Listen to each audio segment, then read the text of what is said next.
ముందంజలో ఉందని కూటమి ప్రభుత్వం అంటుంటే మాజీ ప్రభుత్వాలు నిజంగా అభివృద్ధిలో లేదు, నిరుద్యోగంలో ముందుంది అంటున్నారు. నిజంగా వాస్తవాలు ఎలా ఉన్నాయి అసలు? నా గత ప్రభుత్వంలో చెప్పింది చేశాడన్న. ఈ ప్రభుత్వంకి వచ్చేటప్పటికి చెప్తున్నారు కానీ చెయ్యట్లా. ఇప్పుడు 20 లక్షల ఉద్యోగాలని యువతగానే ఆశ పెట్టారు. లేదంటే నిరుద్యోగ వృత్తి కింద నెలకి 3,000 రూపాయలు ఇస్తానన్నారు. సరే, ఉద్యోగాల సంగతి పక్కన పెట్టు, కనీసం యువతకి 3,000 రూపాయలన్నా ఇవ్వాలి కదా.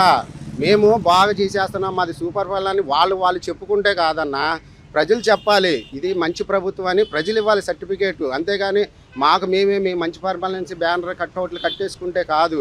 వస్తని అన్నారు. ఇప్పుడు గత డిబేట్లలో చూసుకుంటే మనం అదేదో వస్తుంది కదా, అదేంటిది విశాఖపట్నంలో వస్తుంది కదా, స్వర్గధామం అంటున్నారు. అది వస్తుంది. ఇప్పుడు వచ్చేదానికి రాని దానికి చాలా డిఫరెంట్ ఉంటుంది. వచ్చిన తర్వాత ఇదిగో 13 లక్షల ఉద్యోగాలు వస్తున్నాయి అంటున్నారు. ఇదిగో జస్ట్ మేము 1 లక్ష ఉద్యోగాలు ఇచ్చామని యువతకు భరోసా ఇవ్వండి. మిగతా 10 లక్షల మంది కామ్ అవుతారు. పోనీ మాకు దక్కంది ఇంకో పక్కనోడి కన్నా వచ్చిందని ఆనందపడతారు. అసలు లేకుండా ఊరికి మాటల వరకే ఉంది కానీ చేతల వరకు కాని ప్రభుత్వం ఇది.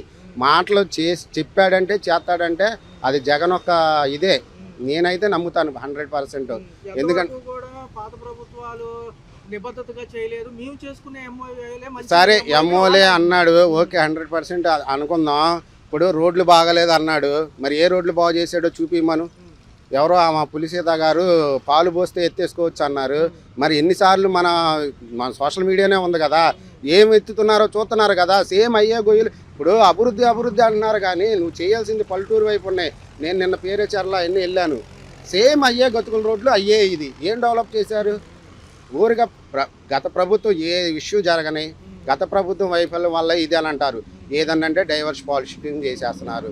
దాన్ని ఇప్పుడు అక్కడ మన కొండల్లో అదే అండి, అక్కడ తిరుపతి గార్తీ వదన అది చనిపోగానే దాని డైవర్స్ పాలిటిక్స్ కింద జోగి రమేష్ని అరెస్ట్ చేశారు. ఎక్కడికెక్కడ మనకు డైవర్స్ పాలిటిక్స్ అయిపోతుంది. కానీ నువ్వు నిజంగా నిబద్ధతగా పనిచేస్తే నువ్వు చేసి చూపించు, ఆచరించి ఇదిగో మేము 13 లక్షలు పెట్టాం, 8,000 పెట్టుబడులు వస్తున్నాయి. ఇవి కాదు, నువ్వు చేసి చూపించి ఇదిగో నేనని. ఇంకా కామెడీ అయిన విషయం ఏంటో చెప్పనా, నిన్న నేను జస్ట్ సోషల్ మీడియాలో చూశాను. జగన్ కట్టించిన 2019లో ఒక హౌస్ని ఏంటి ఈరోజు వాళ్ళు ఒక కీ ఇచ్చి ఇది మేము ఓపెన్ చేసామని మాట్లాడారు. అది ఎంతవరకు సరే? ఇప్పుడు పక్కనోడు కంటే నా కూతురు నా కొడుకు అని నేను ఎలా చెప్పుకోగలుగుతాను? కనీసం కొంచెమన్నా రాష్ట్ర ప్రభుత్వం ఆలోచన చేయాలి ఆ విషయంలో. అంటే ఒక మాట అన్నా, ఇక్కడ ఏమంటున్నారంటే ఒక 5 కోట్ల నుంచి 7 కోట్ల నుండి ఎమ్మెల్యే అయిపోవచ్చు. ఇలా ఏదైతే ప్రెసెంట్ పార్టీలో ఉన్న ఎమ్మెల్యేలే తిరుగుబాటు ఉందట. రైల్వే కోడూరు కానివ్వండి, ఇక్కడ కొలిక్పూడి శ్రీనివాసరావు గారు అన్న ప్రతి ఎమ్మెల్యే అవినీతేనన్నా. మొత్తం ఇదిగో ఇక్కడ నేను కొన్ని వాస్తవాలు చెప్పకూడదు, ఇది విజయవాడ కాబట్టి. మా నియోజకవర్గంలో కూడా ఉంది. మేము డైరెక్ట్ నారా లోకేష్ దగ్గరికి వెళ్దాం అనుకున్నాం ఈ సమస్య మీద. కానీ ఇప్పుడు ఏదైనా పలుకుబడి ఉన్నాడు పలుకుబడే చూస్తాడు కానీ మాలాంటి సామాన్యులు వెళ్ళి కలవడానికి కూడా ఉండదు. నిన్న 4 గంటలు పెట్టాడు అన్నాడు. 40,000 మందో 4,000 మందో వచ్చారు. నువ్వు ఎన్ని తీస్తే 4 గంటల్లో నువ్వు 100 మంది సమస్యను పరిష్కరిస్తావు? మా ఓటోలు వెళ్తే ఇంకేం ఆలకిస్తావు? నువ్వు పెట్టు. ఇప్పుడు నీ నియోజకవర్గం ఎమ్మెల్యే ఉన్నాడు, ఆ ఎమ్మెల్యే పిలిచి రచ్చబండ పెట్టు. ఓపెన్గా చెప్పేవాళ్ళు ఉంటారు, చెప్పని వాళ్ళు ఉంటారు. అది వాళ్ళ విజ్ఞతకు వదిలేయాలి. చెప్పేవాళ్ళు మా ఓటోళ్ళు ఉంటాం మేము పార్టీలకు అతీతంగా. ఎందుకంటే జరుగుతున్నది చెప్పాలి. ఇప్పుడు మాది మంచి ప్రభుత్వం అని ఒక కట్అవుట్ వేసుకుంటే ఉపయోగం కాదన్నా. మనకు చేసి ఇదిగో మీ ప్రభుత్వం అన్నారు, గ్యాస్ సిలిండర్లు అన్నారు, ఒక సిలిండర్ ఇచ్చారు. ఏది 4 మంటలేది? రైతులకి అన్నాడు, రైతులకి ఏమి ఇచ్చాడు? 5,000, 2 సంవత్సరాలకు 5,000. ఇది మంచి ప్రభుత్వమా? జనవరిలో పంచాయతీ ఎలక్షన్స్, జడ్పీటీసీ ఎంపీటీసీ స్థానాలు ఉన్నాయి. ఎలా ఉండబోతుంది? ప్రజలు అన్ని గమనిస్తున్నారు అన్న. వాస్తవం అయితే నేను చెప్తున్నాను, ఆర్థిక అంగబలం ఉన్నోడు ఏదైనా చేస్తాడన్న. అంతెందుకు మనకు పులివెందులే తీసుకుంటే వాళ్ళు అది జగన్ గారే అనుకో, అడ్డా అనుకో, అక్కడే నువ్వు చేయగలిగావు. ఇక ఇవన్నీ ఉంటాయి చెప్పన్నా. వాస్తవంగా బలం ఉన్నోడిదే రాజ్యం అంటారు. కానీ ప్రజలు నిర్భయంగా ఓటేస్తే డిపాజిట్లు కూడా రావు నాకు తెలిసినంత వరకు. ఇప్పుడు మా ఓటోలు ఉన్నాం, మేము పక్కా వేయం. ఎందుకంటే కరెంటు బిల్లులు పెంచేశాడు, మాకు ప్రతిదీ పెంచేశాడు, ఏది లేదు. ఈ విషయాలన్నీ మీ మీడియా వాళ్ళకి తెలుసు, ప్రెస్ వాళ్ళకి తెలుసు. మీరు పబ్లిక్లో రావాలని పబ్లిసిటీ కోసం చేసుకుంటున్నారు. వీళ్ళు చేస్తుంది ఈ ప్రభుత్వంలో 15 నెలలు వచ్చి 15 నెలలు ఎవరికి ఇబ్బంది లేదు, సంతోషంగా ఉన్నారు, సంతోషంగా తింటున్నారు, సంపాదన ఉంది. మద్యం తాగేవాళ్ళు కూడా లోపల మద్యం తీసుకుంటే అప్పుడు తిట్టి వెళ్ళేవాళ్ళు, తాగి తిట్టి వచ్చేవాళ్ళు. ఈరోజు పెద్ద బార్లో కూర్చుని, వెన్ షాప్లో పెద్ద బార్లో కూర్చుని హాయిగా తాగి తిండి వెళ్తున్నారు. పెళ్ళం బిడ్డలు కూడా బాగానే బతుకుతున్నారు. ఇవన్నీ ఏంటంటే అపోజిషన్ వాళ్ళు ఏం చేస్తారంటే కావాలని వాళ్ళు ఇప్పుడు వాళ్ళకి ఇది లేదు, సినిమా లేదు, 11 సీట్లు అపోజిషన్ హోదా కూడా లేదు, అసెంబ్లీకి వెళ్ళరు. ప్రజలు గెలిపించారు 11 మంది అసెంబ్లీకి వెళ్ళి ప్రజల సమస్యలు తీర్చాలి కదా. మీరు అసెంబ్లీకి వెళ్ళకుండా ఏంటి బయటకు ఉండి మీ అధినేత ఎలా చెప్పాడో అలా వింటున్నారు. రేపు మీరు ఎలక్షన్లో నిలబడితే మీకు ఓట్లు వేస్తారా? వేస్తారా? మీరు చెప్పండి మీరు వాళ్ళు వేస్తారా? ఎవరైనా గెలిపిస్తే వాళ్ళు మాకు మంచి చేస్తారు, మాకు ఆర్థిక సహాయం చేస్తారు, ప్రభుత్వంలో ఈ పనులు జరుగుతాయి, మాకు లోన్లు వస్తాయి అని ఆశపడతారు. మీరు ఏది పట్టించుకుంటా మీ దారి మీరు చూసుకుంటూ ఏంటి రేపు మళ్ళీ మేమే వస్తాం, పోలీసు వాళ్ళకి ఎక్కడున్నా లాక్కొని వచ్చి బట్టలు తీసి ఊడగొట్టి కొడతాను, ఇది డిపార్ట్మెంట్కి చెప్పే మాటలా? చెప్పండి మీరు. ఒక సాధారణ మంచి 2 వాయిదాలు వెళ్ళకపోతే అరెస్ట్ వారెంట్ తీసుకొచ్చి ఒక్కలో పెడతారు. మీకు 3016, 20 వాయిదాలు ఇప్పటి వరకు మీరు వెళ్ళలేదంటే మీరు అధికారంలో ఉన్నారు, మేనేజ్మెంట్ చేస్తున్నారు కాబట్టి వెళ్ళలేదు.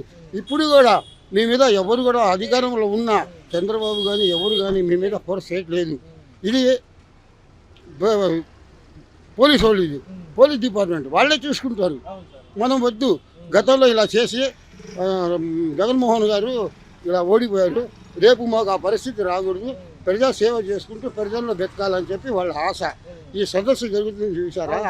ఈ 5 సంవత్సరాల తర్వాత ఇంకో 5 సంవత్సరాలు మళ్ళీ ఈయన ప్రభుత్వంలో ఉంటే మొత్తం రాజధాని వస్తుంది, పోలవరం వస్తుంది, అభివృద్ధి అవుద్ది.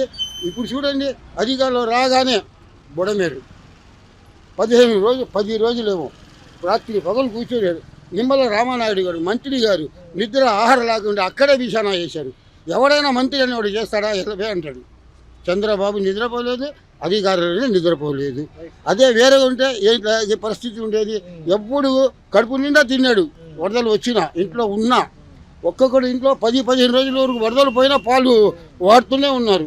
ఫైనల్గా చూసుకుంటే రాబోయే ఈ జనవరిలో పంచాయతీ ఎలక్షన్స్ ఉన్నాయి, జడ్పీటీసీ ఎంపీటీసీ ఉన్నాయి కాబట్టి ప్రజలు కూడా చూస్తున్నారు, 15 నెలల పాలన కూడా చూశారు. ఎలా ఉండబోతుంది? ప్రజల ఒపీనియన్ ఎలా ఉంటుంది? ఏమండి, ఓటింగ్ అనేది కార్యకర్తలు పార్టీ వాళ్ళు వేస్తే కాదు సార్, పబ్లిక్ వేయాలా. ఇప్పుడు పల్లెటూర్లు అంటారా, చెప్పలేము. అది వాళ్ళు ఇది గుడ్విల్. ఎలక్షన్ అనేది పల్లెటూళ్ళది, కార్పొరేషన్ది, వాళ్ళు గుడ్విల్. క్యాండిడేట్ గుడ్విల్తో గెలుస్తాడు, పార్టీకి దానికి సంబంధం ఉండదు. రేపు మా అధికారంలో ఉన్న పార్టీ గెలిచిందంటే కార్పొరేషన్లో కూడా గెలుస్తుంది. లేదు అక్కడ మాత్రం ఏదైనా తేడా వస్తే కార్పొరేషన్ ఎలక్షన్లు పెట్టరు, గ్రేటర్ ఎలక్షన్ చేస్తారు. కొత్త ప్రభుత్వం వచ్చింది, గత ప్రభుత్వం చూశారు, మీకేమైనా ఇబ్బందులు ఉన్నాయా? అసలు మీరేమనుకో? కొత్త ప్రభుత్వం ఏముంది సార్, పాత పడిపోయింది కదా, 1.5 year అయిపోయింది. అన్ని బెనిఫిట్స్ ఉన్న వాళ్ళకి సాటిస్ఫై అవుతున్నారు. ఏ బెనిఫిట్ లేని వాళ్ళు నాలాగానే డిసప్పాయింట్ ఫీల్ అవుతున్నారు. ఏమండి, కానీ నాకు పెన్షన్ లేదు, జగన్ బాబు గారు టైం నుంచి తీసేస్తారు.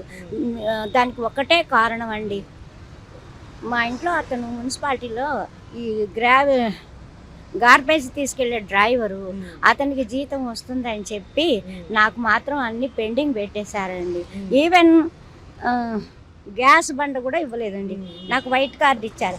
దానివల్ల నాకు ఉపయోగమా చెప్పండి? వైట్ కార్డు ఉంది, వాళ్ళు గ్యాస్ కంపెనీకి వెళ్తే ఆపేశారు, అది పెండింగ్లో పెట్టారు, ఇవ్వాలా వద్దా అని. అలా చేస్తే నాకున్న ఆస్తి నో ప్రాపర్టీ, పిల్లలు లేరు, ఏమీ లేదు సార్, నా మాట వినండి. పిల్లలు లేరు, అతని జీతము అది గబ్బిలంలాగా, అటు స్వర్గానికి కాదు ఇటు భూమికి కాదు, 22,000 వస్తుంది అతనికి. నేను రియల్ ఫ్యాక్ట్ చెప్పేస్తున్నాను. అందులో ఏ రోజు కూలి ఆ రోజే, ఒక రోజు వెళ్ళకపోయినా కూడా కట్ చేస్తారు. అది ఆప్కాస్ అని పెట్టారు. ఆప్కాస్ గవర్నమెంటా? కాదు కదండి, చెప్పండి. ఆప్కాస్ గవర్నమెంట్ కాదు కదా. కొంచెం ముందుకు రండి. ఒక్క రోజు కూడా సెలవు లేకుండా ఉంటే ఫుల్ పేమెంట్ వస్తుందండి, లేకపోతే 15,000 16,000 అలా వస్తుందండి. మాకు 6,000 రూపాయల అద్దె, ఇక్కడే జస్ట్ మా ఇల్లు. సో సంక్షేమ పథకాల లిస్టులో మీరు లేరు ఇక అయితే ఈ విధానంలో. ఆ బ్లాక్లో ఎవరిని కనుక్కున్నా మేము పేదవాళ్ళమని అంటారు, బీదవాళ్ళమని ఎవరు అనరు. కానీ ఈ వృద్ధాప్య పెన్షను 75% అన్ని విధాలుగా ఉన్నవాళ్ళు డబ్బు గల వాళ్ళే తీసుకుంటున్నారు. ఓకే ఆర్ నాట్ నాకు తెలియదు. సచివాలయంలో అడిగితే ఏం చెప్తున్నారు మేడం అసలు? సచివాలయం చెప్తుంటే అక్కడ సిస్టంలో అతని పేమెంటే చూపిస్తాను, అతని పేమెంట్ చూపిస్తుంది. ఇంకా దానివల్ల ఇంకా మీకు రాదండి. గ్యాస్ గురించి అడిగాను, గ్యాస్ గురించి అడిగితే ఏమన్నారు, ఆ కారణం వల్లనే మీకు తెల్ల కార్డు ఉన్న పెండింగ్లో పెట్టారండి అని చెప్పారండి. అది ఫ్యాక్ట్.